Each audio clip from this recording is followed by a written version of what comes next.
अगर आप भी बिना पैसे कहीं घूमना चाहते हैं तो बिल्कुल आसान तरीका बताता हूँ।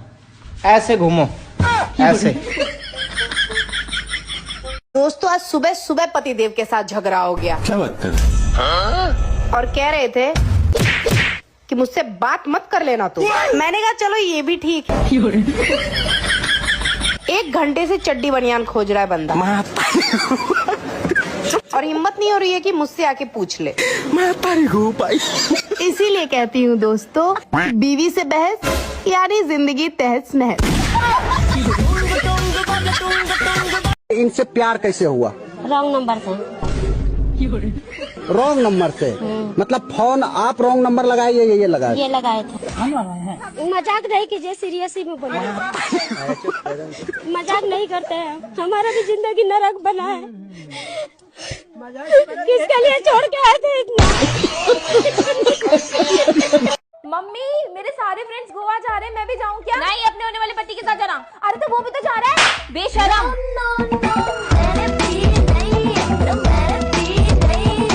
औरतों के पति होते होंगे चांद, मेरे वाला तो सूरज है। सूरज बात बात पे गर्म हो जाता है।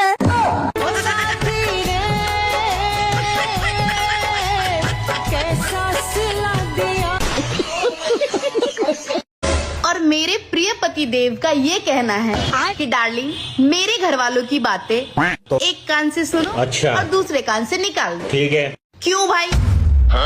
जब मेरे पास 2 कान है तो मैं दोनों कानों से सुनूंगी और बराबर उसका जवाब मुंह से निकालूंगी। जो जैसा बोलेगा वैसा सुनने के लिए भी तैयार है।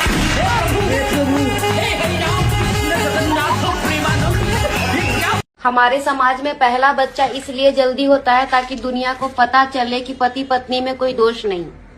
दूसरा बच्चा इसलिए जल्दी होता है कि सोनू है तो मोनू क्यों नहीं आएगा, वो अकेले कैसे खेलेगा। और तीसरा बच्चा गलती से आ जाता है यार, ये सबको पता है। बहू कभी बेटी नहीं बन सकती। बनना भी नहीं है, बीवी बनने आई हूँ, पति की बहन बन के कहाँ डोलती रहूंगी। बेशर्मी तो देखो मेरी, पति के ही पैसों पे पल कर नहीं, उन्हीं पर ऐसे चिल्लाती हूँ जैसे मैं ही उन्हें पाल रही हूँ। शास्त्रों में इसे ही साम्राज्य अथियाना कहते हैं। नहीं कर पा रही हो ना सास को खुश, कभी कर भी नहीं पाओगी। सोचना भी मत। अभी और सुनिए, तुम अगर अपनी एक किडनी भी निकाल के अपनी सास को दे दो तो पता है क्या बोलेगी? हमारी बहू तो बहुत तेज निकली, दी भी तो एक ही किडनी दी लेकिन दूसरी अपने पास रख ली।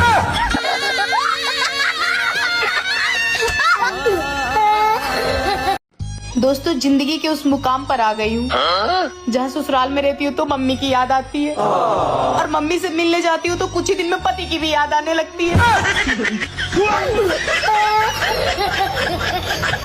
अगर हम करे तो करे क्या, बोले तो बोले क्या। यार तुम इतनी गर्मी में चाय कैसे पी लेते हो? कौन, मैं? हाँ तुम। ठीक है अभी बताता हूँ।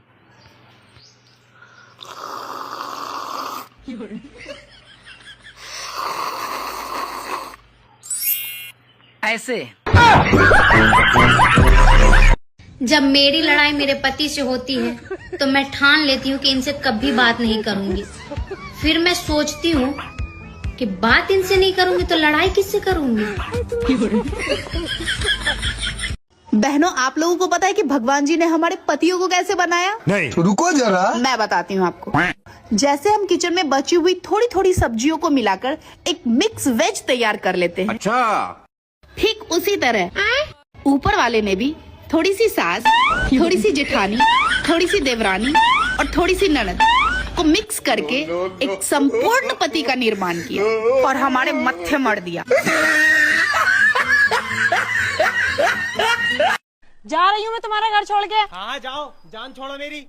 हाँ ये जो तुम्हारी जान कहने की आदत है ना, बस यही तो रोक लेती है मुझे। खत्म नहीं होता है।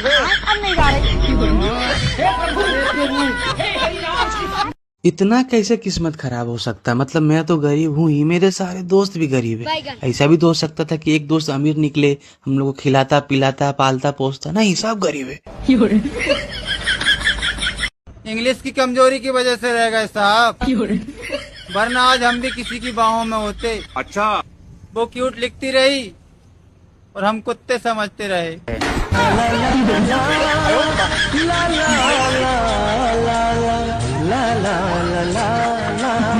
सब्जी में नमक क्यों नहीं डाला? अरे वो सब्जी थोड़ी जल गई थी। अरे नमक क्यों नहीं डाला? हम लोग संस्कारी लोग हैं, जले पे नमक नहीं छिड़कते हैं।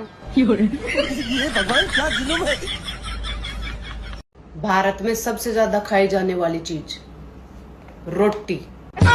सुबह रोटी, शाम का रोटी, दोपहर में रोटी, आज रोटी, कल रोटी, परसों रोटी, देर रोटी पे रोटी। सुंदर वाली क्या कौन क्रीम लगाई ले? फेयर लवली लगाई ले, यही से तो सुंदर बानी। पता ना। हाँ सुंदर बने तो हमार का दोस्त बा, हाँ सुंदर बने तो हमार का दोस्त बा, हम मंटुआ पटेल चंदनवा देख के बेहोश बा। भैया हमारे घर में एक पन्नी है जो पन्नियों की पन्नी है, काफी बड़ी पन्नी है जिसमें पन्नी ही पन्नी है।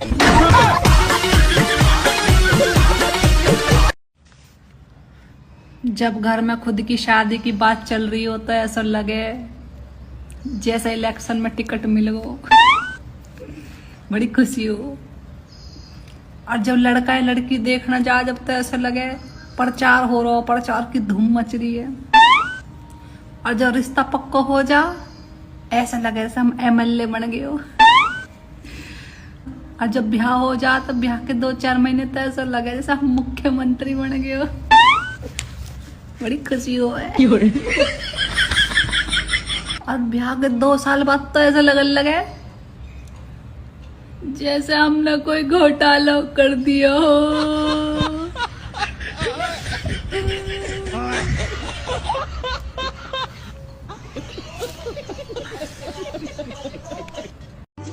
अब हमारा देश बदल रहा है। पहले हम लोटा लेकर जाते थे और अब मोबाइल लेकर जाते हैं। गुरुजी मैंने सपने में आपको देखा था, दूध का टब भर के आप लिए हैं और मैं कहीं से जा रही थी तो आप पूछे कि कहाँ जा रही हो, आंख वैसे गोल गोल घुमा के पूछे आप कहाँ जा रही हैं। मैं बोली गुरुजी नहाने जा रही हूँ और दोनों जन साथ में थे। गुरुजी रुद्राक्ष पहन सकते हैं क्या स्त्रियाँ लोग? हाँ, खर्चे कहाँ होते हैं ज्यादा आपके? पता नहीं क्यों गुरुजी ने इधर उधर मेरा पैसा ना खाता, मुझे पता भी नहीं चलता है गुरुजी। महंगी वाली लिपस्टिक तो नहीं लगाती हो? ये कहाँ जाएगा गुरुजी, तो लगाना ही पड़ेगा ना। शादी हो गया तो तो क्या उसके बिना गुजारा नहीं है? महीने के तो खर्चा ये 3,000-4,000 लग ही जाता है सिंगार का। अब तो शादी हो गया है तो ला ला ला ला ला ला ला ला ला ला ला ला। सासू माँ आपके लिए रोटियां बना दूं? हैं? आपके लिए रोटियां बना दूं? बहू तुमने अभी तक रोटी नहीं बनाई? नहीं, मैंने सोचा जब आप खाओगे ना गरम गरम तभी बना दूंगी ताजी ताजी। बहू तुम थोड़ा तेज क्यों नहीं बोलती हो? अभी नहीं हो ना इसलिए। थोड़े दिन हो जाने तो पूरा मोहल्ला वाले सुनेगा, पूरा मोहल्ला। अगर किसी की आवाज निकल जाए मेरे आगे, मेरी देवरानी की, जेठानी की, मेरी नंदो की, मेरी सास की, मेरे खसम की, किसी की आवाज निकल जाए ऐसा ड्रामा करूंगी तिफड़ के भेजा दूंगी। अभी अम्मा ने समझा के भेजा है, नई शादी थोड़ा हल्के बोलना। सासू आपके लिए रोटियां बना दूं? पहले इतना सुंदर तू काहे बारू? सुंदर तो बानी लेकिन हमको अपने आप को घमंड न करेनी, काहे की जानो तानी। अगर हम घमंड करे लागे